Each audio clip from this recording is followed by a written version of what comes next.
My family gave my $1 million mansion to my brother while I was standing in the kitchen washing dishes from the dinner I had cooked for them. Not asked, not discussed, not suggested. Gave.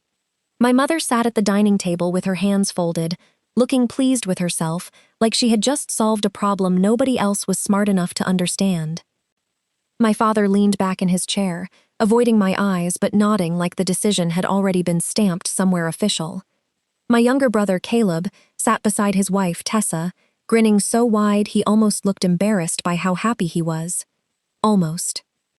And I stood by the sink with soap on my hands, staring at all of them through the warm yellow kitchen light, wondering if grief could turn into anger so fast that the body needed a moment to catch up. My name is Naomi Bell. I was 36 years old. The mansion belonged to me. Not my parents. Not the family. Not Caleb. Me. I bought it 18 months earlier after selling my logistics software company, Bellroot Systems, for more money than anyone in my family had ever imagined I could earn. The house sat on a hill behind a long stone driveway, with 6 bedrooms, a library, a garden, a pool house, a guest cottage, and a wide front porch where I drank tea every morning while the sunrise moved across the lawn. It was not just a mansion.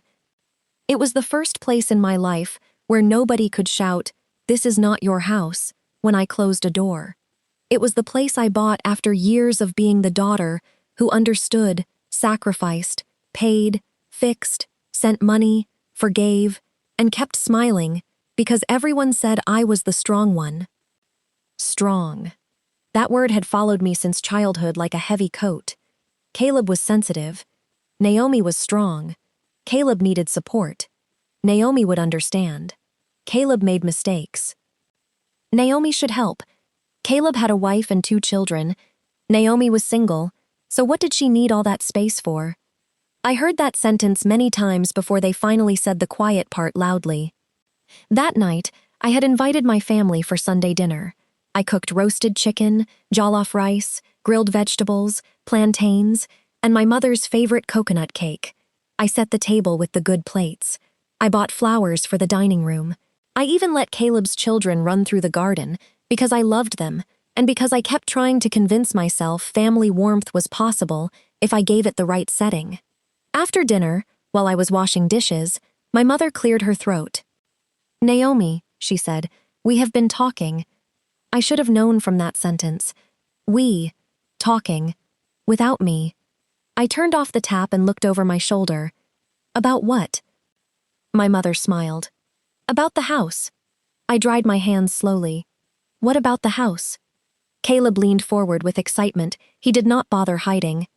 Mom and Dad think it makes sense for me and Tessa to move in. I stared at him. To move in where? He laughed lightly. Here, obviously. Tessa placed a hand over her pregnant belly. Yes, pregnant. That was the new tool they had brought into the room. She was 5 months along with their 3rd child, and ever since the announcement, my mother had begun looking around my house like every empty bedroom was a crime. My father finally spoke. "Your brother's apartment is too small now." "I know." "The children need a yard." "I know." "Schools around here are better." "I know." He nodded like I was following the path. "So your mother and I think this place should go to Caleb. You can stay in the guest cottage if you want, at least until you find somewhere more suitable." For a moment, no sound existed. Not the dishwasher. Not the clock. Not the children laughing upstairs. Only that sentence. This place should go to Caleb. I looked at my father. Go to Caleb? My mother's smile tightened. Don't make it sound ugly. It is ugly. Naomi. No, Mom. What exactly are you saying? She sighed, already tired of my resistance, though I had barely begun. We are saying you should transfer the house to your brother. Not today. We can do it properly. Through lawyers. Caleb will maintain it. His family will fill it with life. You will still be welcome. Welcome. In my own house. I looked at Caleb. He did not look guilty. That was the worst part. He looked like he had been waiting for me to stop pretending the house was mine. Caleb, I said, you agreed to this? He shrugged. Naomi, be real. You live here alone. And it's excessive. Tessa touched his arm and gave me a soft, fake smile. We don't want to push you out. We just want the family to use the blessing properly. Blessing. People love calling your property a blessing when they are trying to become the beneficiaries. I looked at my mother. You all sat at my table, ate my food, and decided to give my house away? My father's voice sharpened. It is not just your house in the way you are making it sound. Whose name is on the deed? Paper is not everything. No, Dad. Paper is exactly the thing when people start donating houses they did not buy. My mother stood. Do not disrespect your father. Then he should not disrespect my ownership. Caleb rolled his eyes. This is what I told you. Money changed her. There it was. The family anthem. Money changed her. Not years of being used. Not betrayal.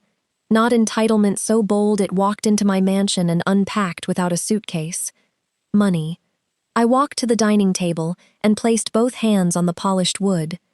Let me ask clearly. You want me to sign over my $1 million mansion to Caleb, move into my own guest cottage, and be grateful that I'm still welcome? My mother frowned. You are making it sound selfish. No, I am making it sound accurate. Tessa's eyes filled with tears. I had expected that too. The pregnant tears, the soft voice, the belly. The weapon no one wanted to admit was being used. Naomi, she whispered, I thought you loved the children. I looked at her. I do. Then why would you want them cramped in that apartment? Because their parents chose that apartment. Caleb stood suddenly. Don't talk to my wife like that. I looked at him. Don't plan to steal my house in front of your wife and expect me to speak gently. My mother gasped. Steal? Yes. What else do you call giving something away when the owner has not agreed? My father's face darkened. This family made sacrifices for you. I looked at him for a long moment. That sentence had controlled me for years. My family made sacrifices. As if I had not been the sacrifice many times. As if childhood food and school uniforms created a lifetime debt payable in property. I left the table, walked to the small cabinet near the hallway, and opened the drawer where I kept a folder. Not because I expected this exact moment. Because 2 years earlier, after Caleb asked me to temporarily put his name on one of my investment accounts for family tax planning, my lawyer told me something I never forgot. Naomi, the people who take emotionally always hate written records. Keep them anyway. So I did. I brought the folder back and placed it in front of my parents. What is that? My mother asked. The sacrifices. Nobody moved. I opened it. Bank transfers. Bank transfers. Loan agreements. School fees. Medical bills. Rent support. Business capital. Car payments. Receipts. Screenshots. Years of being the family's emergency department. In the last 11 years, I said, I have given this family $372,000. My mother's face changed. Caleb looked away. Tessa stopped crying. I turned the first page. Caleb's first business. Caleb's first business. Caleb's second business. Caleb's unpaid taxes. Caleb and Tessa's rent arrears. The children's school fees. Mom's surgery. Dad's car replacement. The family house renovation. Church pledges made in my name before anyone asked me. Flights. Groceries. Birthday parties. Loans that were never repaid. My voice stayed calm. That frightened them more than shouting would have. I kept records because one day I knew someone would sit in front of me and say I had not done enough. My father swallowed. We are not denying you helped. No, you are saying help was only the down payment for the house. Caleb slammed his hand on the table. You always throw money in our faces. No, Caleb, you always pull money from my hands, then complain when I mention my fingers hurt. His jaw tightened. This house is wasted on you. That sentence landed like glass. My mother whispered his name, but not because she disagreed, because he had said it too clearly. I looked at my brother. The boy I had carried on my back when he was small. The teenager whose school fees I helped pay with tutoring money. The man whose failures I kept renaming bad luck so my parents would not feel ashamed. The house is wasted on me, I repeated. He lifted his chin. Yes. I nodded slowly. That was the moment the last thread snapped. Not loudly, not dramatically, just a clean internal cut. I closed the folder. Then none of you need to enjoy it again. My mother frowned. What does that mean? It means this dinner is over. You will leave tonight. You will not move into this house. Caleb will not receive this house. Tessa will not decorate this house. The children will not be used as emotional currency for this house. And from this moment, every monthly transfer, emergency bailout, school fee payment, rent payment, and family contribution stops. The room erupted. My mother started crying. My father stood and called me ungrateful. Caleb shouted that I thought I was better than everyone. Tessa said stress was bad for her pregnancy. I did not move. For once, their noise did not enter me as command. It entered as proof. Proof that their love had become attached to access. Proof that my value increased only when my door stayed open. Proof that the family I had been trying to keep was mostly a system built around my surrender. I walked to the front door and opened it. Leave. My mother stared at me. You are throwing your family out? No, I said. I am removing people who just tried to throw me out first. Caleb pointed at me. You will regret this. Maybe, I said, but I will regret it in my own mansion. They left angry. The children were confused and sleepy, asking why Grandma was crying and why Uncle Caleb was shouting. That hurt. I loved them. They did not deserve adult greed, but I also knew that if I let the children become the reason I surrendered, I would teach everyone that my heart was the easiest lock to pick. When the cars drove away, I stood alone in the foyer. The chandelier glowed above me. The house was quiet. Too quiet. Then I sank onto the stairs and cried into my hands. Not because I wanted to give them the house, because I finally understood I had been trying to earn love from people who thought love meant ownership. Before I continue, tell me where you are watching from tonight, and if you have ever been called selfish for refusing to hand over what you worked for, stay with me, because sometimes cutting people off is not revenge. Sometimes it is the first honest breath you have taken in years. I was born into a family where Caleb's needs were louder than mine from the beginning. He was 3 years younger, sick often as a child, and my mother treated his every cough like a national emergency. I do not blame him for being sick. Children do not choose that.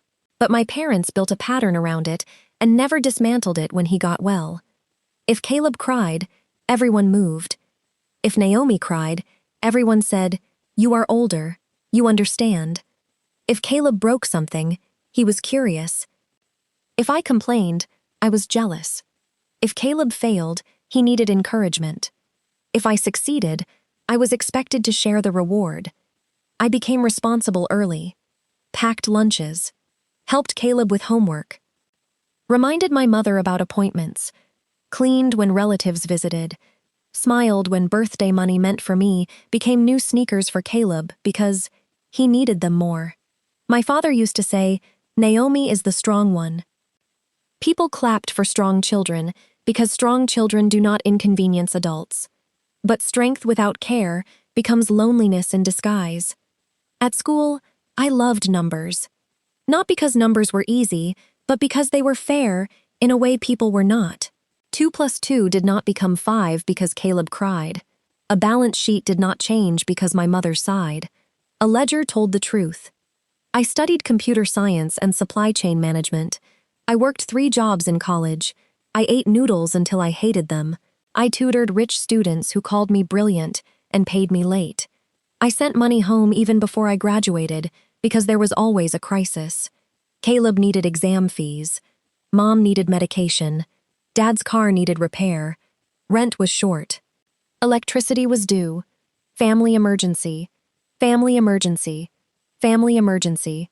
By 26, I had a good job at a logistics company and a private dream of building software that helped small businesses manage delivery routes. I built the first version at night, in my rented room, while my friends went out, and my family kept asking when I would settle down. When Bell Root Systems finally launched, nobody in my family understood it. My mother said, "Is it like Uber?" My father said, "Just don't leave your stable job too quickly." Caleb asked if I could hire him as director of operations. He had no experience. I said no. He did not speak to me for 2 weeks. That should have taught me something. The company grew slowly, then quickly. Small wholesalers used it, then pharmacies, then food suppliers, then regional distributors.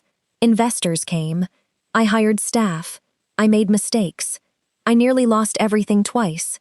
I slept under my office desk during one product failure because I could not afford downtime. My family saw the success, not the cost. When they saw my first real office, my mother cried and said, "God has blessed this family." This family. That phrase appeared whenever my work produced something visible. When payroll was due, it was my company. When investors were difficult, my stress. When lawsuits threatened, my problem. When money came, our blessing. I kept giving because a part of me still wanted to be chosen. I paid off my parents' debts, bought them a better car, helped Caleb start a delivery business tied loosely to my network. He ran it badly, blamed fuel prices, hired friends who stole from him, and came back for rescue. I rescued him. Then again. Then again. When my company sold, everything changed. The acquisition number was private, but rumors traveled. I was careful. I did not flaunt money. I did not buy 10 cars. I did not become loud. I bought the mansion because I had wanted one thing that felt like safety, beauty, and rest. My mother's first reaction was not congratulations. It was, 6 bedrooms? My father said, "That is a lot for one woman." Caleb said, "So when are we having family Christmas there?" I smiled and ignored the warning. The first few visits were pleasant enough. My nieces and nephew loved the garden. My mother loved showing relatives photos. My father liked the library. Caleb walked around measuring things with his eyes. Then the comments began. "You don't use the West Wing. The guest cottage is bigger than our apartment. Your brother's children need space. A mansion should carry a family name. You are blessed so you can bless others." Bless others meant surrender slowly. I did not see how organized it had become until the dinner. After I cut them off, the punishment started before midnight. My mother sent messages. "Naomi, you have broken my heart. Your father has chest pain because of you. Caleb cried all night. Tessa is pregnant and stressed. Money has made you wicked." My father sent one message. "You went too far." Caleb sent 27. I read only 2. "Enjoy your lonely palace. Don't call us when you need family." I turned my phone off. The next morning, I called my lawyer, Helena Price. She had helped with the company sale and the house purchase. She was calm, brilliant, and terrifyingly allergic to family entitlement. I told her everything. She did not sound surprised. Lawyers who handle property hear the worst versions of families. "Do they have keys?" she asked. "My mother has a guest key." "Deactivate it." "Today?" "Yesterday." So I changed the locks, updated the gate code, notified security that no family member had permission to enter without my direct approval, and revised my estate plan. The mansion went into a protected trust for my lifetime use. After my death, it would not go to Caleb. It would not go to my parents. It would fund the Bell Foundation for girls studying technology and logistics, with a small educational trust for Caleb's children that their parents could not touch. When Helena explained the documents, I cried. Not because I felt cruel, because for the first time, paper loved me better than my family's promises. 3 days later, my mother came to the gate. Security called. "Ms. Bell, your mother is here." I watched from the upstairs window. She stood outside in a pale blue dress, holding her handbag tightly, looking smaller than usual. I almost opened the gate. Almost. Then I remembered the dining table. This place should go to Caleb. I answered through the intercom. "What do you need, Mom?" Her face changed when she realized I would not come down. "So now your mother stands at a gate? You came without asking. I came to see my daughter. You came after trying to give my home away." She inhaled sharply. "Naomi, we said things badly." "No, you said clear things badly." Silence. Then, softer. "Your brother is struggling." "I know. The children miss you. I miss them too." "Then why are you punishing everyone?" "I am not punishing anyone. I am no longer funding everyone." Her lips tightened. "This house has changed you." "No, Mom. This house gave me enough quiet to hear what you really think of me." She cried then. Real tears, maybe. But I had learned that real tears could still be used for unreal apologies. "I carried you for 9 months," she whispered. "And I carried this family for 11 years." She looked stunned. I continued. "I love you, but you cannot come in today. You are turning me away?" "Yes." I ended the intercom before my voice broke. Then I sat on the floor by the window and cried like a child. Boundaries are often praised after they work. People do not talk enough about how awful they feel while they are happening. For weeks, the family campaign continued. Relatives called. Aunts scolded. Cousins begged. Church members sent messages about forgiveness. One uncle said, "What is a house compared to blood?" I replied, "Ask the people who wanted the house." He did not answer. I refused to explain myself more than once. Explanations can become another place people go to negotiate your no. Instead, I sent one family message. "I will not transfer my home to Caleb. I will not discuss this again. I am stopping all financial support indefinitely. Anyone who insults, pressures, or manipulates me will be blocked. I love the children and will support them only through protected educational accounts that their parents cannot access." The responses were violent in emotion, if not in action. Caleb called me dead to him. Tessa said I hated her unborn baby. My mother said I had become proud. My father said nothing. That silence worried me more. 2 months passed. Peace began to enter the mansion like a shy guest. I woke without checking for emergency messages. I worked without family guilt pulling at my focus. I started using rooms I had been afraid to enjoy because their emptiness made me feel judged.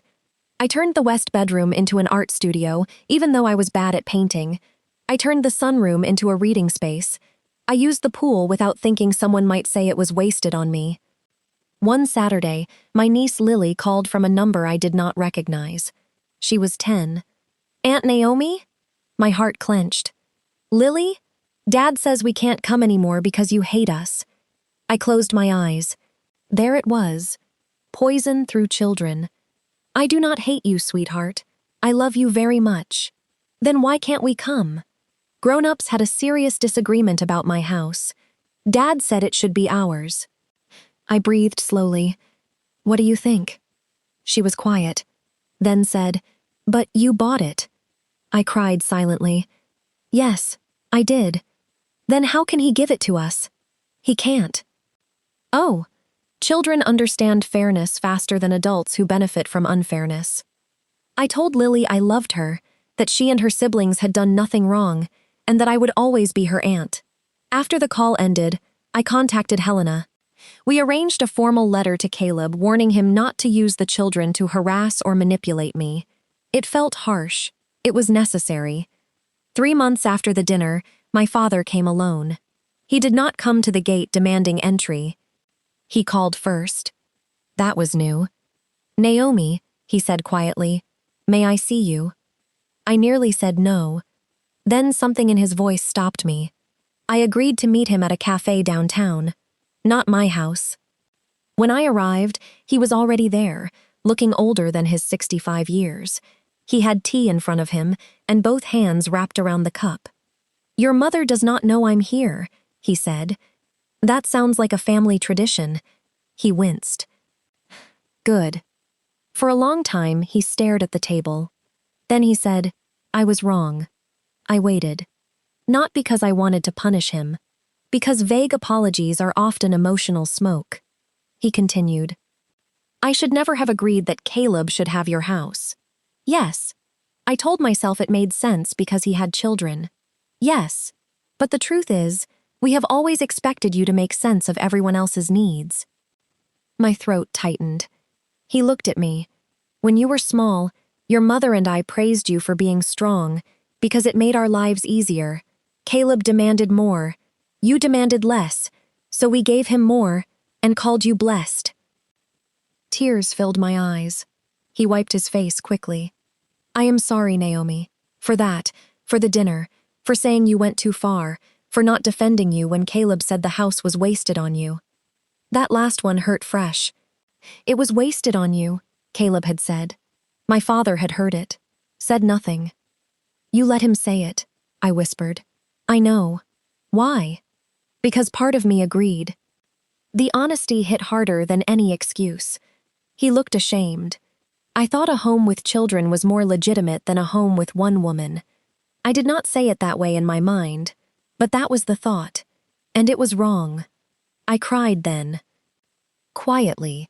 He did not ask me to stop. That was mercy. I built that house for peace, I said. I know that now. No, Dad, you don't. I built it because I spent my whole life making room for everyone else. That house was the first place I did not have to shrink. He covered his eyes. I am sorry. I believed him, not fully healed, but believed him. He did not ask for money. He did not ask for access. He only placed an envelope on the table. Inside was a cashier's check. Small compared to what I had given, large compared to what he had ever returned. What is this? Repayment. A beginning. Dad, no, I should have done it years ago. That moment did not fix everything, but it opened a window. My mother did not apologize for a long time. Caleb did not apologize at all. Tessa sent a message after the baby was born, with a photo and one line. This child will grow up knowing who abandoned family. I did not respond. Instead, I funded the protected education accounts for all 4 children equally and sent notice through Helena. Caleb called it insulting. Tessa called it controlling. My father called it wise. That caused another family war. Not my war anymore. 6 months after I cut them off, Caleb's life changed in ways my money had been preventing for years. He had to move into a smaller apartment, sell his second car, take a steady job instead of chasing another business dream funded by other people. At first, he blamed me, then the economy, then his wife, then our parents. Responsibility was always his last resort. But eventually, life forced him toward it. My mother struggled too. Without my monthly transfers, she had to budget. She had to admit to my father how much money had been going to Caleb quietly. She had to stop promising relatives help from the family when the family bank had closed. For months, she and I barely spoke. Then one Sunday evening she called. Her voice was tired, not dramatic. Tired. Naomi, she said, I miss you. I closed my eyes. I miss you too, Mom. Silence. Then she said, I don't know how to talk without asking for something. That sentence broke my heart, because it was the first honest thing she had said. Then start there, I whispered. She cried softly. I am sorry for wanting your house for Caleb. I waited. For thinking your life was smaller because you don't have children. I sat down slowly. For making you feel like your success belonged to all of us before it belonged to you. Tears ran down my face. Mom, I am still angry sometimes, she admitted. I still think of the children. I still wish things were easier, but I know now that easy for us meant unfair to you. That was not perfect, but it was real. I hear you, I said. I did not invite her to the mansion that day, or the next week, but we began talking, carefully, with no money, no emergencies, no Caleb, just weather, cooking, health, and small memories. Sometimes relationships have to become smaller before they can become honest. A year after the dinner, I hosted a garden lunch. Not for everyone, for my parents and Caleb's children. Caleb and Tessa were not invited. That caused drama. I expected it. But my parents came, bringing the children, and the day was peaceful. Lily hugged me for a long time. My nephews ran through the garden. The baby slept under a shaded canopy, while my mother watched her with tears in her eyes. At lunch, Lily looked around and said, "Aunt Naomi, your house is happy." I smiled. "It is today." My father glanced at me. He understood the weight of that answer. Later, my mother helped me carry plates to the kitchen. She touched the counter gently. "I used to think this kitchen should be full of children every day. And now?" She looked toward the garden. "Now I think it should be full of whoever you invite." That was growth. Small, late, but growth. Caleb apologized 2 years later. Not because he became noble overnight, because life humbled him slowly. His job was steady. His marriage had survived, though not prettily. Tessa had started working part-time. They had learned budgeting because nobody was rescuing them. He asked to meet.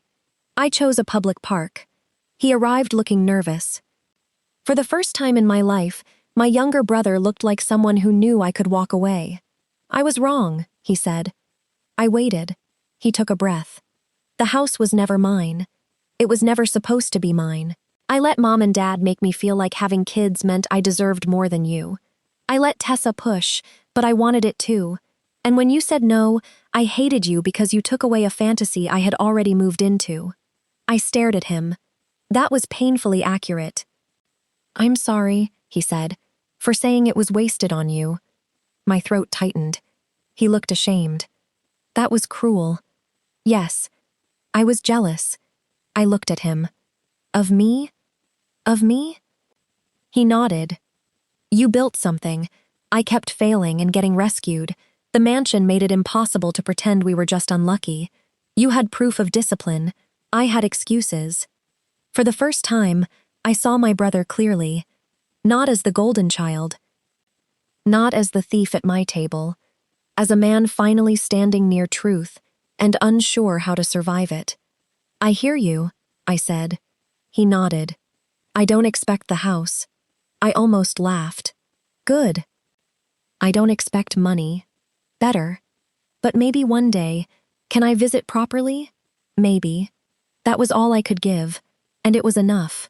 Years later, the mansion remained mine. The trust remained. The foundation opened its first technology training center for young women from families like mine.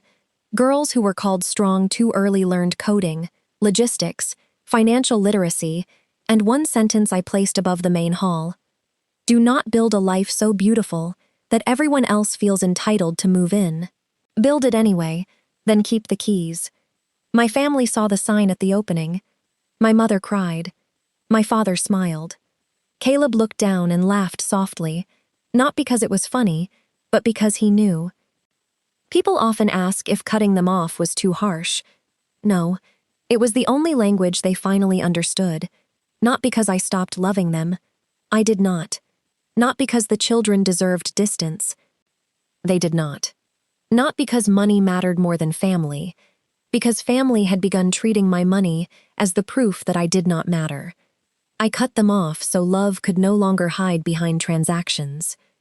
I cut them off so my mother would stop spending money she did not earn. So my father would stop confusing silence with peace. So Caleb would stop mistaking my success for his inheritance. So Tessa would stop measuring motherhood against my property. So the children would learn that love is not taking from the aunt who worked hard, and so I could finally meet myself outside the role of provider. My family gave my $1 million mansion to my brother, so I cut all of them off. And in the silence that followed, I learned something every overused heart needs to know. You are allowed to close the door on people who only call you family when they want access. You are allowed to protect the home you bought with sleepless nights. You are allowed to say no to parents who raised you, siblings who need you, relatives who judge you, and guilt that arrives wearing the faces of people you love. You are allowed to help children without surrendering to their parents' entitlement. You are allowed to grieve and still be right. Because sometimes the family system has to lose your money before it can find its conscience. Sometimes love has to stop paying rent in places where respect does not live. And sometimes the strongest thing a woman can say is not, I forgive you. It is, you may not enter. My mansion still stands on the hill. The roses are taller now. The sunroom is full of books. The West Wing holds young women learning to build futures with their own names on the paper. My parents visit by invitation. Caleb knocks at the door.